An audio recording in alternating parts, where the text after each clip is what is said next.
여러분, 혹시 낯선 곳에서 외로움에 떨며 지내신 적 있으세요? 저도 그랬어요. 차가운 유학 생활 속 정기 담요와 한 잔의 커피 한 봉지가 제 마음을 따뜻하게 녹여주었답니다. 오늘은 그 소포 하나가 어떻게 제 인생을 바꿨는지, 어떻게 큰 변화를 이끌어냈는지 생생하게 들려드릴게요. 이 영상 한 편으로 여러분도 집의 따스함을 다시 한번 느껴보실 수 있지 않을까요? 지금 바로 함께 시작해보세요. 저는 아직도 그 순간을 생생하게 기억해요. 비행기에서 내리는 순간 예상보다 훨씬 차가운 공기가 피부에 와닿았어요. 코트를 꽉 여미고 캐리어를 끌면서 공항을 걸어 나왔죠. 주변 모든 것이 낯설었어요. 사람들의 억양도, 간판도, 심지어 사람들의 움직임마저도요. 이곳은 새로운 시작이 되어야 했는데 가슴 한편을 누르는 건 기대감이 아니라 불안감이었어요. 오랫동안 유학을 꿈꿨어요.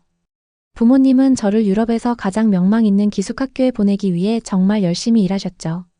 평생 한 번뿐일 수도 있는 기회였어요. 그런데 도착하자마자 제가 큰 실수를 한 건 아닌가 하는 생각이 들었어요. 긴 택시 여행 끝에 학교에 도착했어요. 교정은 정말 아름다웠어요. 높이 솟은 석조 건물들과 넓게 펼쳐진 잔디밭이 마치 영화 속 한 장면 같았어요. 하지만 기숙사에 발을 들이는 순간 현실이 다가왔어요. 차가운 벽, 낡은 나무 냄새가 스며든 복도, 그리고 저를 맞이한 작은 사각형 방. 환영받는 기분과는 거리가 멀었죠. 이미 도착해 있던 룸메이트 제임스는 침대에 앉아 헤드폰을 끼고 있었어요. 제가 들어갔을 때도 살짝 고개만 들고 다시 휴대폰을 들여다봤죠. 안녕. 저는 최대한 밝은 목소리로 인사했어요. 안녕. 그는 무심하게 대답하고 다시 화면을 쳐다봤어요. 한숨을 쉬며 가방을 내려놨어요. 따뜻한 환영은커녕 차가운 공기만 감돌았죠. 저녁이 되자 식당으로 향했어요. 적어도 따뜻한 밥이라도 먹으면 좀 나아지지 않을까 기대하면서요. 하지만 나온 음식은 집에서 먹던 것과 너무 달랐어요. 따뜻한 밥도, 김이 모락모락 나는 국도, 정성껏 차려진 반찬도 없었어요. 대신 차가운 샌드위치, 퍽퍽한 샐러드, 그리고 과하게 익힌 듯한 파스타 같은 것들이 있었죠. 천천히 음식을 집어들던 중 옆 테이블에서 누군가 이야기하는 소리가 들렸어요. 들었어? 한국에서 새로 온 학생 있대. 아, 그래? 한국에 대해 아는 거 별로 없는데. 그냥 K-파프이랑 이상한 음식 몇 개? 몸이 굳었어요. 저에 대한 이야기였어요. 한국 음식 엄청 맵다며? 그리고 뭐더라? 발효된 양배추 먹는다던데. 한 명이 웃었어요. 김치 말하는 거야? 다른 학생이 코를 찡그렸죠. 저는 포크를 꽉 쥐었어요. 노골적으로 악의적인 말은 아니었지만 그들의 말은 가시처럼 찔렸어요. 제가 사랑하는 문화가 마치 이상하고 우스운 것처럼 여겨지는 게 기분이 나빴어요. 결국 식사를 마치지도 못하고 쟁반을 밀어두었어요. 방으로 돌아와 침대에 누웠어요. 불과 하루밖에 지나지 않았는데 벌써부터 이곳에 어울리지 못하는 것 같았어요. 다른 학생들은 저에게 별 관심이 없었어요. 그들에게 저는 그냥 다른 존재였어요. 집이 그리웠어요. 엄마가 해주신 따뜻한 밥, 친구들과의 수다, 익숙한 거리들. 모험을 원했는데 지금은 그냥 집으로 돌아가고 싶었어요. 그때는 몰랐어요. 모든 것이 곧 바뀌게 될 거라는 걸. 일주일이 지났지만 상황은 나아지지 않았어요. 매일이 똑같았어요. 차가운 기숙사 방에서 눈을 뜨고 맛없는 식당 음식을 먹고 수업을 듣는 동안 거의 말을 하지 않았어요. 누구도 저를 무시하거나 대놓고 괴롭히진 않았지만 그렇다고 따뜻하게 대해주는 사람도 없었어요. 마치 저는 공기처럼 보이지 않는 존재가 된 것 같았어요. 룸메이트 제임스도 마찬가지였어요. 불친절한 건 아니었지만 친절한 것도 아니었어요. 항상 헤드폰을 끼고 자기 세계에 빠져 있었죠. 다른 학생들도 마찬가지였어요. 그들은 무례하지 않았지만 그렇다고 저를 대화에 초대하지도 않았어요. 그들은 자신들만의 농담을 나누고 제가 본 적도 없는 TV 프로그램 이야기를 하면서 웃었어요. 그리고 단 한 번도 제가 어디에서 왔는지 물어보지 않았어요. 저는 애써 신경 쓰지 않으려 했어요. 혼자 있는 건 괜찮다고 적응하면 나아질 거라고 스스로를 다독였죠. 하지만 속으로는 계속 신경이 쓰였어요. 그러던 어느 날 뜻밖의 일이 벌어졌어요. 마지막 수업을 끝내고 나오는데 학교 방송에서 제 이름이 불렸어요. 이성우 학생은 교무실로 와주세요. 소포가 도착했습니다. 소포? 순간 가슴이 뛰었어요. 집에서 온 걸까? 저는 한 걸음에 교무실로 달려갔어요. 차가운 공기 속에서 입김이 하얗게 퍼졌지만 신경 쓸 겨를도 없었어요. 교무실은 따뜻하고 아늑한 공간이었어요. 책장 가득 쌓인 우편물 사이에서 안경을 쓴 교직원 한 분이 저를 보며 웃었어요. 오, 내가 성우구나. 기다리고 있었어. 내 소포가 엄청 크던데. 저는 그분이 가리키는 곳을 따라 고개를 돌리고는 그대로 얼어붙었어요. 그건 소포가 아니라 거대한 검은색 여행용 캐리어였어요. 거의 저만큼 큰 크기였죠. 이게 뭐죠? 저는 당황한 채 중얼거렸어요. 교직원분이 웃으며 말했어요. 보아하니 누군가 널 많이 걱정하는 것 같구나. 그러면서 서류를 건네줬어요. 사인을 하고 나서 저는 캐리어를 끌고 기숙사로 돌아왔어요. 무거운 가방을 끌고 가는 동안 학생들이 저를 힐끔힐끔 쳐다보며 수군거렸어요. 도대체 저 안에 뭐가 들어있길래? 설마 한국에서 온 짐 다 싸들고 온 거야? 신경 쓰지 않으려 애썼지만 등 뒤에서 들리는 속삭임이 계속 들렸어요. 겨우 방에 도착했을 땐 팔이 저릴 정도였죠. 방에 들어서자마자 캐리어를 바닥에 두고 털썩 주저앉았어요. 제임스가 헤드폰을 벗고 저를 힐끗 보더니 캐리어를 보고는 눈썹을 치켜 올렸어요. 그게 뭐야? 저는 잠시 망설이다가 대답했어요. 집에서 온 소포. 제임스가 어이없다는 듯 웃었어요. 저게 소포라고? 저는 고개를 끄덕이고 조심스럽게 지퍼를 열었어요. 그리고 그 순간 방 안에 따뜻한 온기가 퍼졌어요. 아니, 사실은 마음속에 퍼졌다고 하는 게 맞을 거예요. 가장 위에는 전기장판이 곱게 개켜져 있었어요. 딱 한국에서 제가 쓰던 짙은 파란색 전기장판이었어요. 그 밑에는 즉석 한국 커피 믹스, 엄마가 직접 말린 김, 그리고 손편지 한 장이 가지런히 들어 있었어요. 손이 살짝 떨리면서도 조심스럽게 편지를 펼쳤어요. 우리 성우에게. 새로운 곳에서 적응하느라 많이 힘들지? 엄마가 옆에 있어주지 못해서 많이 미안해. 하지만 이 안에 있는 것들이 내게 조금이라도 위로가 됐으면 좋겠어. 멀리 있어도 집은 언제나 내 곁에 있다는 걸 기억해. 눈물이 나올 것 같았어요. 하지만 꼭 참고 눈을 깜빡였어요. 그때 옆에서 조용히 지켜보던 제임스가 고개를 내밀며 물었어요. 이거 다 뭐야? 저는 깊게 숨을 들이마시고 살짝 웃었어요. 이건 집이야. 겨울은 예상보다 훨씬 혹독했어요. 낮에도 추웠지만 밤은 더 심했어요. 학교의 오래된 난방 시스템은 거의 작동하지 않았고 기숙사 방은 마치 냉동고 같았어요. 두꺼운 이불을 덮고 있어도 몸이 떨렸고 손이 얼어붙어 숙제를 하는 것도 힘들었어요. 어떤 날은 밤새 깨어서 집을 떠올리곤 했어요. 엄마가 끓여주신 따뜻한 국물, 바닥에서 은은한 온기가 올라오던 온돌방, 그리고 빨래한 지 얼마 안 된 이불의 포근한 향기. 하지만 여기서는 그저 춥기만 했어요. 그날 밤도 마찬가지였어요. 이불을 뒤집어 쓰고 간신히 잠들려던 순간 복도에서 쾅 하는 소리가 들렸어요. 고지어 학생들의 짜증 섞인 신음소리가 들려왔죠. 제임스도 노트북을 보다가 헤드폰을 벗고 눈살을 찌푸렸어요. 무슨 소리야? 저는 문을 살짝 열고 밖을 내다봤어요. 복도에는 학생들이 잔뜩 몰려 있었어요. 어떤 애들은 두꺼운 스웨터를 여러 겹 껴입었고 어떤 애들은 팔을 감싸쥐며 오들오들 떨고 있었어요. 난방 시스템이 고장났대. 누군가 한숨을 쉬며 말했어요. 그때 복도에서 기숙사 담당 선생님인 아멜리아 선생님의 목소리가 들렸어요. 모두 주목하세요. 난방이 내일까지 복구되지 않을 예정입니다. 각자 최대한 따뜻하게 지내도록 하세요. 순식간에 불만이 터져나왔어요. 장난해? 지금 밖에 영하야. 추워서 못 자겠어. 이 학교는 도대체 뭐가 제대로 되는 게 없냐. 저는 속이 덜컥 내려앉았어요. 내일까지 난방이 안 된다니? 이미 방 안 공기가 싸늘했는데 몇 시간만 지나면 냉장고 수준이 될 거였어요. 제임스도 투덜거리며 후드티를 하나 더 껴입었어요. 완전 얼음덩어리 되겠네. 그러더니 주머니에 손을 넣고 몸을 웅크렸어요. 그때 문득 떠올랐어요. 전기장판. 아직 개봉도 안 한 채 가방 속에 그대로 있었어요. 학교에서 허용되는지 확실하지 않아서 꺼내 쓰지 않았었죠. 하지만 지금은 그런 걸 신경 쓸 때가 아니었어요. 저는 지퍼를 열고 장판을 꺼냈어요. 부드러운 천이 처음엔 차가웠지만 곧 따뜻해질 걸 알기에 기대됐어요. 코드에 꽂고 다이얼을 돌리자 몇 초도 지나지 않아 장판에서 온기가 퍼져나갔어요.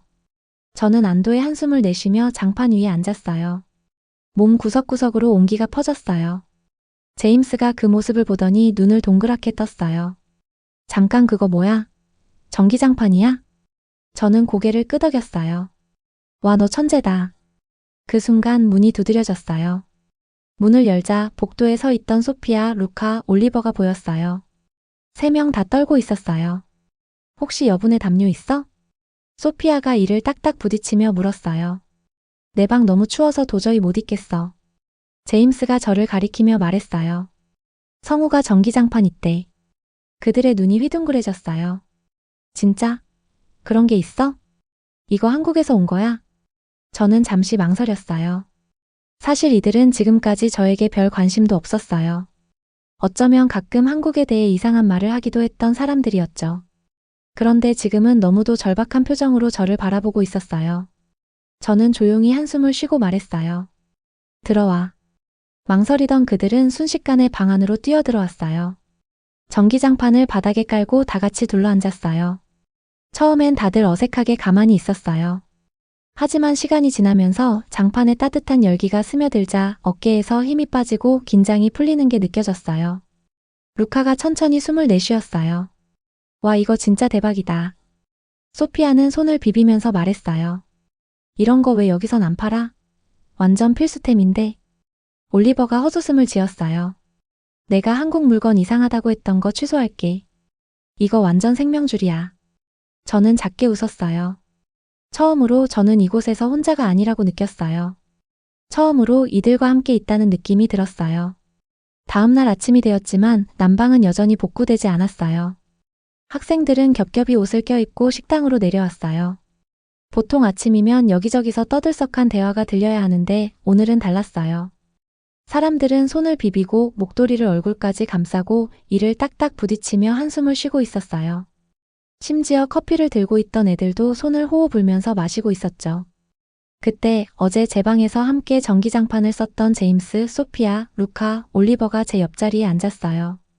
전에는 이렇게 자연스럽게 다가오는 일이 없었는데 오늘은 당연하다는 듯 자리를 잡고 앉았어요. 뭔가 달라졌어요. 소피아가 손을 입김으로 녹이며 투덜거렸어요. 진짜 난방 언제 고쳐지는 거야? 어젯밤 거의 얼어 죽을 뻔했어. 루카도 고개를 끄덕였어요. 맞아. 성우 방에 못 갔으면 난 진짜 동상 걸렸을걸. 그러더니 저를 바라보며 말했어요. 근데 전기장판 진짜 신세계더라. 어떻게 그런 게 있지? 저는 포크를 휘저기며 대답했어요. 한국에서는 겨울에 많이 써. 특히 온돌 없는 집에서는 필수품이야. 제임스가 눈을 크게 떴어요. 온돌? 응. 바닥에 난방이 들어와서 방 전체가 따뜻해지는 거야. 그러자 다들 동시에 저를 빤히 쳐다봤어요. 잠깐만, 바닥이 따뜻해진다고? 그럼 이불 없어도 돼? 집 전체가 따뜻해지는 거야? 저는 고개를 끄덕였어요. 응. 겨울이면 온돌방에 누워서 귤 까먹거나 이불 덮고 영화 보는 게 진짜 최고야. 소피아가 팔짱을 끼고 말했어요. 이건 말도 안 돼.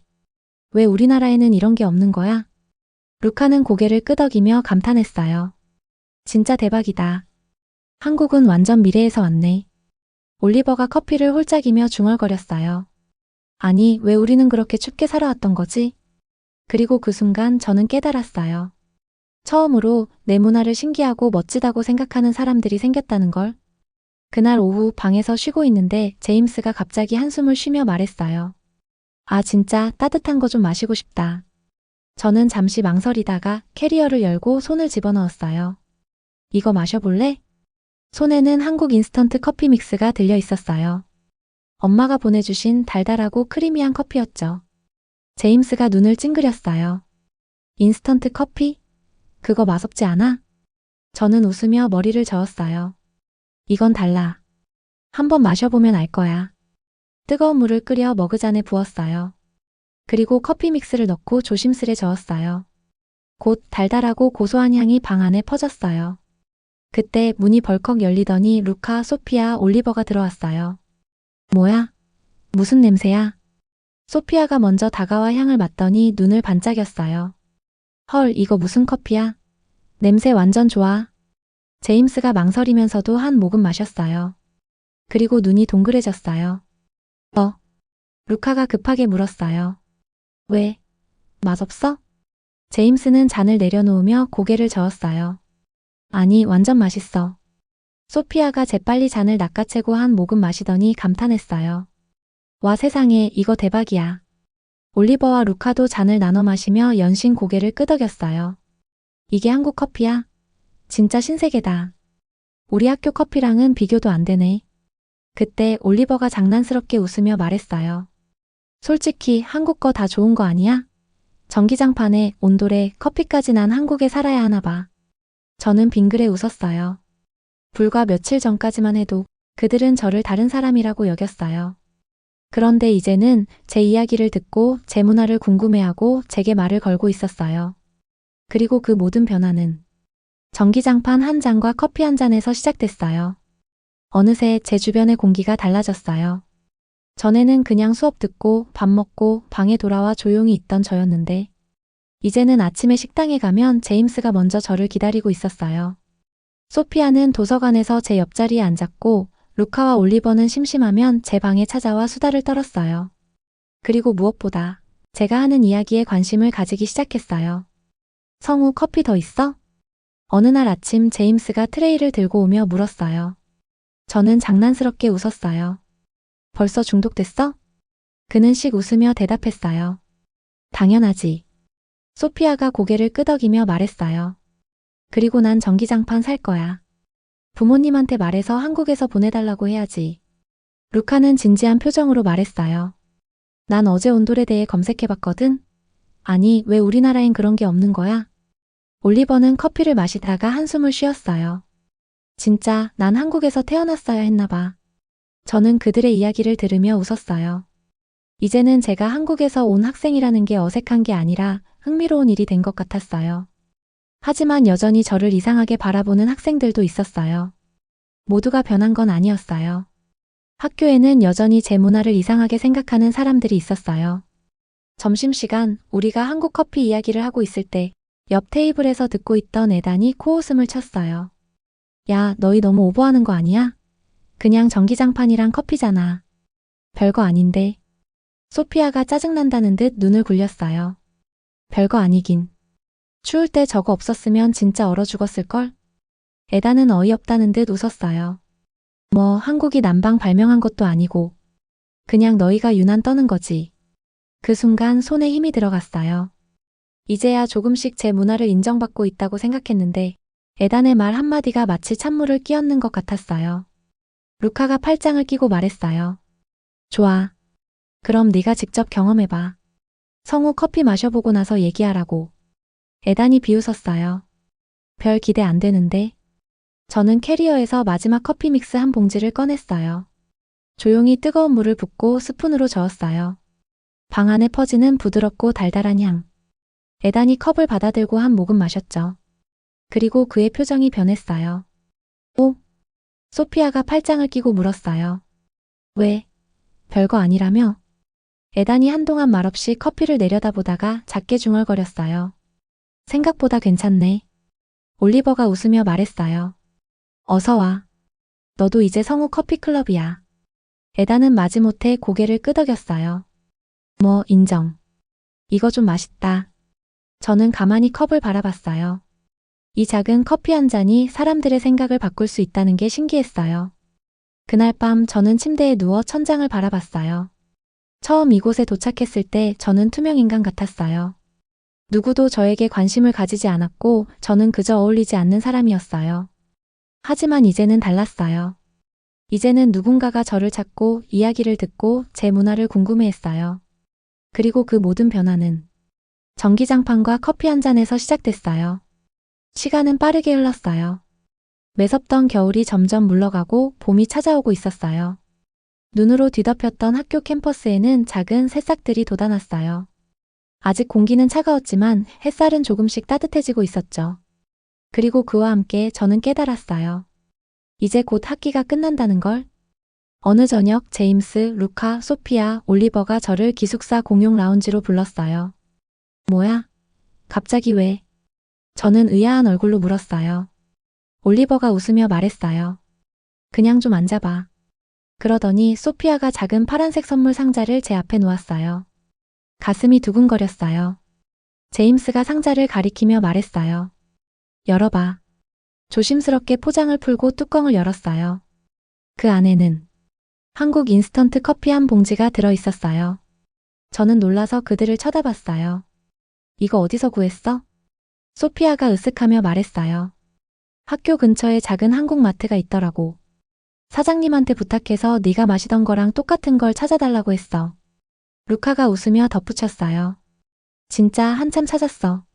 네가 마시는 거랑 같은 브랜드 찾느라 완전 고생했어. 제임스가 말했어요. 우리가 네가 우리한테 준 따뜻함을 돌려주고 싶었어. 내 덕분에 우리도 한국을 알게 됐잖아.